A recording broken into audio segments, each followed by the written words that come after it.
Selamat siang investor, kembali lagi bersama saya Melina dari Maxco Futures. Pada kesempatan kali ini kita akan membahas berita indeks, forex dan juga komoditas. Dimulai dari bursa saham Amerika, bursa Wall Street harus rela kehilangan kekuatannya jelang akhir sesi perdagangan dan ditutup bervariasi pada Senin waktu setempat atau Selasa waktu Indonesia Barat. Kondisi ini terjadi karena investor menimbang kenaikan kasus infeksi virus corona yang kian berkelanjutan di negara Amerika Serikat. Indeks Dow Jones Industrial Average naik 10,50 poin atau 0,04% menjadi 26.085,80. Sedangkan S&P 500 turun 29,82 poin atau 0,94% menjadi 3.155,22. Indeks komposit Nasdaq turun 226,60 poin atau 2,13% menjadi 10.390,84. Ketiga indeks menguat pada hari sebelumnya dengan rata-rata saham 30 melompat sebanyak 563,79 poin. Sedangkan perusahaan-perusahaan China yang terdaftar di Bursa Saham Amerika Serikat sebagian besar diperdagangkan lebih rendah dengan 8 dari 10 saham teratas berdasarkan indeks S&P Amerika Serikat 50 mengakhiri hari dengan catatan suram. Wall Street juga memperhatikan rilis pendapatan perusahaan. Saham Pepsi melaporkan laba kuartal kedua yang lebih baik dari perkiraan pada hari Senin. Sahamnya ditutup 0,33% lebih tinggi. Rilis laporan keuangan dari lembaga keuangan utama akan mendominasi minggu ini dengan JP Morgan Chase, Citigroup, Morgan Stanley, dan Goldman Sachs masing-masing juga mengumumkan rilis pendapatannya. Di sisi lain, Presiden Amerika Serikat Donald Trump mengatakan pihaknya tidak berpikir kesepakatan perdagangan antara Amerika Serikat dengan China akan masuk ke tahap selanjutnya. Kondisi tersebut mengartikan hubungan kedua negara sangat renggang akibat pandemi COVID-19. Status perjanjian perdagangan antara kedua negara adidaya ekonomi atau fase pertama yang ditandatangani dan mulai berlaku awal tahun ini mulai dipertanyakan di tengah krisis COVID-19. Virus yang pertama kali terjadi di kota Wuhan, China ini telah menyebar ke seluruh dunia dan memberikan dampak buruk pada kesehatan dan ekonomi dunia. Sedangkan bursa Asia bergerak melemah pada pembukaan perdagangan Selasa pekan ini.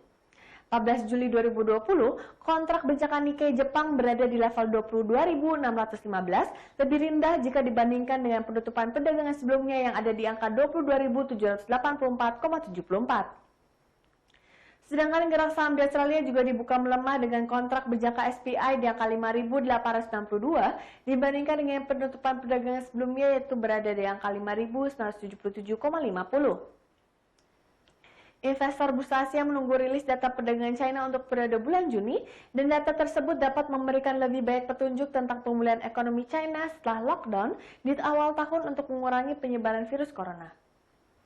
Berdasarkan data Forex Factory, data neraca perdagangan China menurun menjadi 46,6 miliar dari yang sebelumnya sebesar 62,9 miliar US dollar. Harga emas berjangka melonjak pada akhir perdagangan Senin waktu setempat atau Selasa waktu Indonesia Barat, rebound atau kembali bangkit dari penurunan 2 hari berturut-turut. Melonjaknya kasus virus corona di Amerika Serikat mendorong harapan untuk langkah-langkah stimulus lebih lanjut oleh Federal Reserve guna meredam kejatuhan ekonomi dari pandemi. Selasa 14 Juli 2020, kontrak emas paling aktif untuk pengiriman Agustus di divisi COMEX New York Mercantile Exchange terangkat 12,2 dolar atau 0,68% menjadi 1.814,10 per ons. Akhir pekan lalu emas berjangka turun 1,9 dolar atau 0,11% menjadi 1.801,90 dolar. Dengan meningkatnya kasus virus corona di Amerika Serikat, ada potensi penutupan lagi. Emas diuntukkan dan akan terus mendapat manfaat dari tindakan yang diantisipasi oleh Fed Amerika Serikat dan bank-bank sentral lainnya.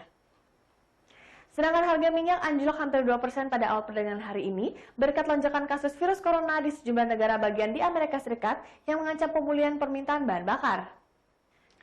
Pada hari ini Selasa pukul 9.15 waktu Indonesia Barat, harga minyak jenis West Texas Intermediate Amerika Serikat kontrak pengiriman Agustus 2020 di New York Mercantile Exchange turun 84 sen atau 2,1% ke 39,26 dolar per barrel. Begitupun juga dengan harga minyak mentah berjangka Brent untuk kontrak pengiriman September 2020 turun 77 sen menjadi 1,8% menjadi 41,95 dolar per barrel. Kedua harga minyak acuan ini juga sudah melemah lebih pada 1% pada perdagangan hari Senin. Salah satu pengamat harga minyak datang setelah lonjakan kasus virus corona di Amerika Serikat membuat sejumlah negara kembali melakukan pembatasan. Pasar akan mengawasi data konsumsi bahan bakar yang akan dirilis hari ini dari kelompok industri American Petroleum Institute pada hari Rabu. Analis memperkirakan stok bensin Amerika Serikat akan turun 900.000 barrel dan persediaan minyak mentah turun sebesar 2,3 juta barrel dalam pekan yang berakhir 10 Juli. Dengan pertumbuhan permintaan bahan bakar yang terhambat, pasar juga akan mengamati langkah selanjutnya dari OPEC+. Panel pemantauan pasar OPEC+ akan melakukan pertemuan di tengah pekan ini. Di bawah perjanjian yang ada, OPEC Plus ditetapkan untuk mengurangi jumlah pasokannya dari 9,7 juta barrel per hari menjadi 7,7 juta barrel per hari mulai Agustus hingga bulan Desember. Analis Citigroup mengatakan peningkatan 2 juta barrel per hari dalam output dari Agustus dapat membebani pasar mengingat ketidakpastian permintaan bersama dengan potensi untuk meningkatkan output Libya dan pengembalian 20% hingga 30% dari produksi Amerika Utara yang terkekang. Sekian berita untuk hari ini. Saya Melina pamit undur diri. Terima kasih dan sampai jumpa lagi.